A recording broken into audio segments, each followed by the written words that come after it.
Tracy Reed here today, coming at you with the setup video for my April planner. And I am using the Cocoa Daisy Personal Planner Kit again this month. And April is beautiful. It's called Cherish Blossoms, and it is absolutely stunning. And I did a lot of the same things this month that I did last month, but because I'm a little bit more secure in what I do, a little bit more aware of what I use and what I actually use, it's a little bit different and a little bit more decorated this month already. So I created this flippy thing to slide right in here for to keep all of my excess things. Like I've said in the past, I don't like using these pockets. I don't like cluttering things up, and this is really fun because I can just slide it in and out when I want to use it. Or I can just keep it separate as well, whatever works. So in this little pocket, I have taped the to-do list sticky pad from Cocoa Daisy Kits. Plus I've added a little bit of decoration. This is a sticker from the Planner Sticker Kit. This says April showers bring May flowers. Let's hope that there's less rain in April than there was in March and February. And then this cool little plastic piece with the ring taken out of it is for washi tape. So I put a sample of each washi that came in all of the kits on here, and this cute little tassel is in the planner kit as well. In addition to these fun clips, I put all of the planner stickers in here. So I have one small pocket for these small stickers, and you can see that I've already used a lot of them, but I've got some labels and some paper cranes left. Some of these stickers came from the actual planner kit. This one came from the classified planner kit. This is from the Traveler's Notebook main kit, planner add-on kit. So I got a whole mess of stickers in here. And then the larger pocket holds the larger sticker sheets. And this one came from the regular old planner kit, but then I also have some from the sticker kits. So you can see I've already used a ton of them. Maybe I'll put this one in the front so it's a little prettier. So I'm excited to show you how I've already started decorating. Let's put these back.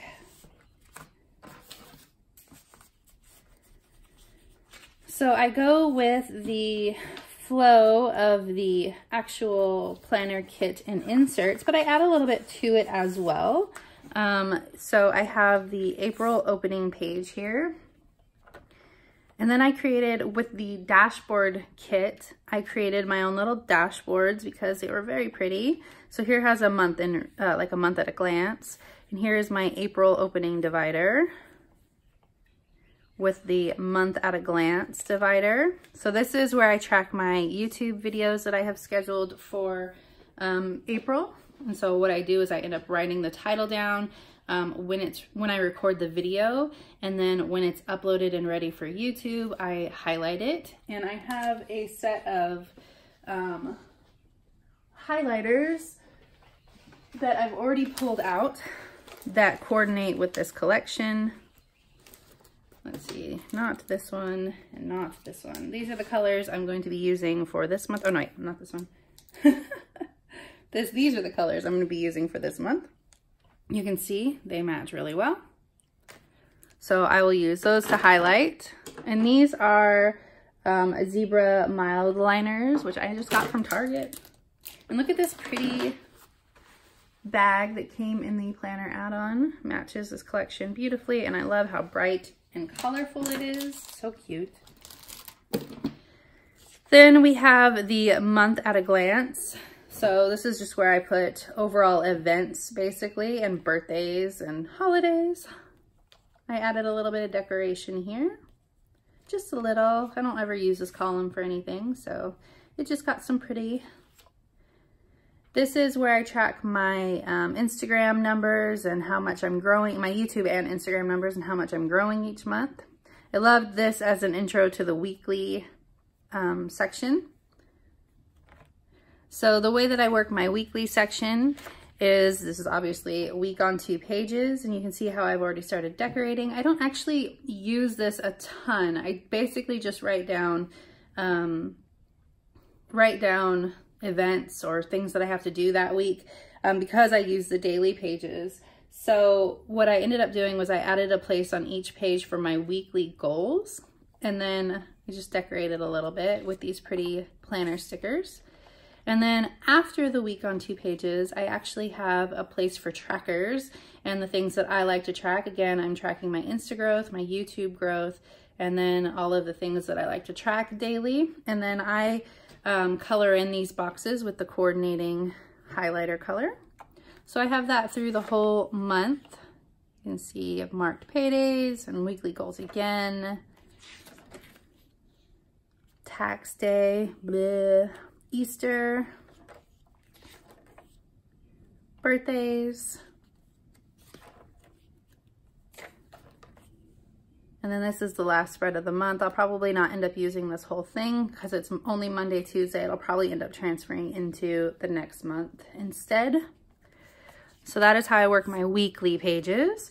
My daily to-do list, again, I have a place, I've tipped in my beautiful color blocked pages for my meal planning. That worked out really well in March, and let me show you how that looks on one of March's pages. Where are they? Oh no, this is not the right one. Here we go. March's pages. Here we go. So it ends up being very cute with all of my meal plans, and then, you know, I get the daily to-do list is how I end up using it, and any events go on the inside flap here. So I write that down in the beginning of the month, or the beginning of the day, or beginning of the week probably, so that I keep it here. And every day I'll use this page, I'll flip it, and then I'll wrap this around it to keep those two together. I often do a bobby pin as well just to hold it all together. And I ended up taking out the old ones about halfway through the month because it was getting to be a lot. So those are my daily lists, and I have the tip-ins for every week. Then I have an exercise tracker in here, and I thought that Be Your Best Self was a good divider for that. So I have, what I ended up doing was cutting down a traveler's notebook insert for this. And so I have fitness tracker, so the beginning of the month and the end of the month to see the changes in both my, you know, measurements and my weight, but also in how much I'm lifting, how strong I'm getting. That is something I like to track as well, because sometimes these don't move as much as I would like them to in 1 month, but this really changes a lot and I get a lot stronger. Healthy mini goals I added up here. So these are going to be things that are not weight related, not, you know, like measurable things, but rather just habits I want to get into. And then what I end up doing here is tracking my workout. So if I pull in, here we go. If I pull in last month's, you can see, maybe, okay. So you can see what I end up doing is just tracking how much I'm lifting and how many reps I'm doing. I think this is a really great concrete way for me to see change in something other than my weight and my measurements. And then I have a hydrate tracker in here as well. Here is a notes section. So here is, this is April goals that I will write down. And then this is a bill pay tracker and a debt goal tracker. We're in the middle of a long year of paying off all of our debt. So I will put what we paid down over here and how much is left. And then I had a few extra pages from the Traveler's Notebook, so I just put them in the end for notes and things if I need somewhere else to write something. And then lastly, I put in the notepad in the very back here. So that is my April setup with the Cocoa Daisy Cherish Blossoms Kit. I hope you enjoyed the video. If you have any questions, let me know in the comments section below, and I will see you next time. Thank you.